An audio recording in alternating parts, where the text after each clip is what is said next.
اب سمجھ آئی کہ غدیر کی اہمیت کیا ہے. اور رضا مولا روتے روتے فرما رہے تھے کہیں تم کربلا کو غدیر کی طرح بھول نہ جاؤ. یعنی آئمہ کو یہ فکر تھی کہ نہ کربلا بھولی جائے نہ غدیر بھولی. صرف دشمنی حسین کو قتل کرنے تک نہیں, اللہ جانے غدیر کی دشمنی کتنی تھی کہ جو حسین کے ساتھ تھا اس سے مار. آج ایک حسین کے شفیع کا تذکرہ کوفے کی اندھیری گلیاں, دو معصوم بچوں کا ساتھ, قتل کے احکامات جاری ہو چکے, کبھی اس گلی میں کبھی اس گلی میں کبھی اس گلی میں. کرتے کراتے قاضی شرح کا دروازہ آ گیا. یہ وہ ہے جس نے قتل حسین کا فتویٰ نکالا تھا. دروازے پہ دستک دی. ظالم نے پوچھا کون؟ مسلم کہتے قاضی میرے بچوں کو امان دے, کا حالات خراب ہے. پر میں اچھا اس طرح نہیں کر سکتا, علی کے احسان یاد کر, میرا ایک کام کر دے. کون سا؟ کہ ان بچوں کے ہاتھ پکڑ, میں گلی کا موڑ مڑ جاؤں تو چھوڑ دینا. بچوں کے ہاتھ پکڑا کے مسلم گلی کا موڑ مڑ, ایک دہلیز پہ بیٹھے. تاریخ کہتی ہے اس کے دہلیز کی مالکن جو تھی اس کا نام تبا تھا. عمر کا وہ حصہ تھا جب سارے خوف ختم ہو جاتے, اور وہ اپنی گھر کی ڈیوڑی میں بیٹھے اور مسلم نے دونوں ہتھیلیاں سے رکھی, ماتھا رکھا. سید محسن نقی فرماتے تھے رات کے پچھلے پہر کی خاموشی کے خوف کو اس سے پوچھو شہر بھر میں جس کا کوئی گھر نہ ہو. اس نے دیکھا کافی دیر سے جوان بیٹھا ہے. اس نے کہا جوان آدھی رات کا وقت ہے, حالات ٹھیک نہیں, جا فوجیں گھوم رہی ہیں, کسی غلط فہمی میں مارا جائے گا, میرے گھر سے آگے چھوڑ جا. مسلم نہیں اٹھے. پھر اس نے کہا جوان تجھے پتا ہے فوج حسین کے سفیر کو ڈھونڈ رہی, کسی غلط فہمی میں نہ رہنا, اپنے گھر چلے جاؤ, آدھی رات کو کیوں بیٹھے ہو. پھر تیسری دفعہ کہا, جب دیکھا نا نہیں بیٹھنے دیتی, ہتھیلیاں ٹیکی. مسلم اٹھتے کہتے یا علی مدد. اتنا کہنا تھا, وہ ضعیفہ اٹھی تڑپتی ہوئی مسلم کے سامنے آ کے کہتی ان حالات میں تو کون ہے علی سے مدد مانگنے والا؟ اللہ جانے کس انداز میں کہا. مسلم دیکھ کے کہتے حسین کا سفیر مسلم ہے؟ ہاں میں ہوں.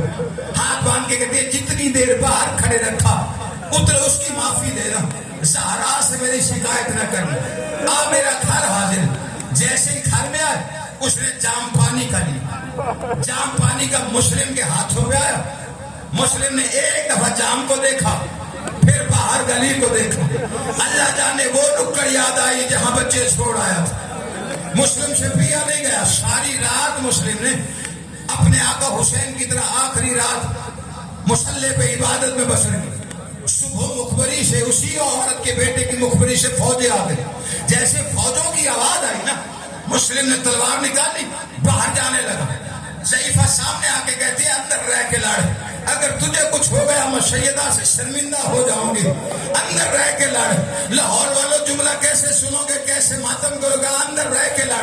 مسلم نے تبا کے سر پہ, ضعیفہ کے سر پہ ہاتھ رکھا, دیکھ کے کہتے ہیں میں ہاشمی جوان ہوں, میری زندگی میں فوجیں تیرے گھر میں آ گئی, میں زندگی میں موت سے پہلے مر جاؤں گا. میں کہوں مسلم مولا آج تو ضعیفہ کے گھر میں فوجیں برداشت نہیں ہے. اللہ جانے وہ شام غریبہ کا موقع, زینب عالیہ کا خیمہ, سمر کے ہاتھ میں ڈیرا, یا قرآن کی طرف دیکھ کے کہتی تھی بس بہن اکیلی رہ گئی. مسلم نے لڑنا شروع کیا, مسلم نے لڑنا, فوجوں کی تعداد بڑھتی چلی گئی. حاکم نے پوچھا کون ہے جو اتنی فوجیں, کہا کوئی سبزی فروش نہیں ہے, ہاشمیوں کا خون ہے. کہا پھر ہاشمی ہے تو دھوکے سے مار. ایک گلی میں گڑھا کھودا گیا, جناب مسلم سے لڑتے لڑتے کھیر کے اس گلی میں لائے، اور اس میں صرف اوپر سے گھاس نہیں رکھی، اندر پتھر، اندر ٹوٹے تلواریں، نیزے، بچیاں، پھالے، تیر، سب کچھ اندر پھینکا گیا۔ مسلم کا پاؤں الجھا، مسلم اس میں گر گئے۔ کہیں سے تیر آئے، کہیں سے تلواریں آئی، کہیں سے نیزے آئے۔ جس کے پاس کچھ نہیں تھا وہ گرم پانی پھینکتا تھا۔ پردیش میں دکھ آ جائے نا تو بڑے بڑے یاد آتے ہیں۔ جب مسلم کو زخم آتا ہاتھ رکھ کے کہتا کاش میرا غازی ہوتا، کاش میرا اکبر ہوتا، آج میرا قاسم ہوتا، آج میرا مولا ہوتا۔ مسلم کو گرفتار کر کے لے آئے، ہاتھوں میں رسیاں ڈالی، مسلم دربار میں آیا۔ ایک خوش آمدی کہتا ہے مسلم امیر کو سلام کر۔ مسلم دیکھ کے کہتا مالی امیر سوائے حسین، کوئی میرا امیر نہیں سوائے حسین کے۔ بس حاکم کو جلالا، کہا دارالعمارہ پہ جاؤ، اس کا سر اڑاؤ۔ تلوار جلاد کے ہاتھ میں، چھت آ گیا مسلم کے ہاتھ میں، دیکھ کے کہتا ہے تھوڑی سی مہلت چاہیے۔ ظالم کہتا موت سے ڈرتا ہے، کہا ہمارے گھر کی تمیز، کبھی پرواہ نہیں کی، ہم پہ آ پڑے، ہم موت پہ جا پڑے۔ کہا پھر کہا تجھ سے بات نہیں کرنی، یہی ٹھہر۔ چند قدم دارالعمارہ کی چھت پہ مسلم نے رخ بدلا، جہاں سے حسین کی خوشبو آ رہی تھی۔ یہ جو آپ زیارت پڑھتے ہیں جناب مسلم نے شروع کی، اس طرف دیکھ کے کہتے ہیں السلام علیکم یا ابا عبداللہ۔ پھر آواز دے کہتے ہیں مولا کوفے نہ آنا۔ دوسرا جملہ مسلم کا مولا اگر کوفے آنا پڑ بھی جائے تو زینب کو ساتھ نہ لے کے آنا، کوفہ زینب علی آگے قابل نہیں۔ ادرکم الحسین، ادرکم الحسین، بس ایک جملے کی بس اتنا سلام کرنا تھا۔ یہ منزل سالبیہ پہ حسین مسلح پہ تڑپ گیا۔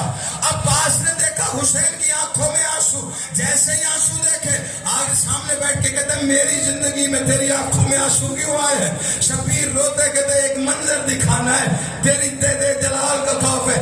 غازی وعدہ کر اگر کوئی منظر دکھاؤں تو جنگ کی اجازت تو نہیں مانگے گا؟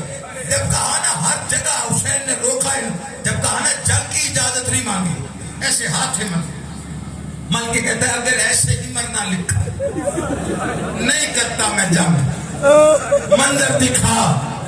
شبیر نے کانپتے ہاتھ ایسے بلند کیے، دونوں انگلیاں کھولی۔ عباس کچھ نظر آیا؟ عباس نے کہتے مولا دارالعمارہ کی چھت ہے، ایک قیدی ہے، پیچھے جلاد ہے، اس کے ہاتھ میں تلوار ہے اور وہ اس کا سر قلم کرنا چاہتا ہے۔ کھاڑے مار کے رویا حسین کا اور نہیں کوئی مسلم ہے، بس اتنا کہنا تھا۔ یا عباس غازی نے انگڑائی نہیں، ابا کے بدن ٹوٹ گئے، جسم میں لرزہ آیا، ایسے کہا مولا جس موجے سے دکھایا ہے اسی موجے سے بھیج مجھے۔ کہا تو نے کہا تھا جنگ نہیں کرنی، کہا مولا جنگ نہیں کروں گا، ساتھ بڑی اونچی ہے، مسلم کا سر اپنی جھولی میں لوں گا۔ حسین کہتے عباس لاوارث نہ سنبھال، اب یہ منظر نیچے دے، دیکھا کیا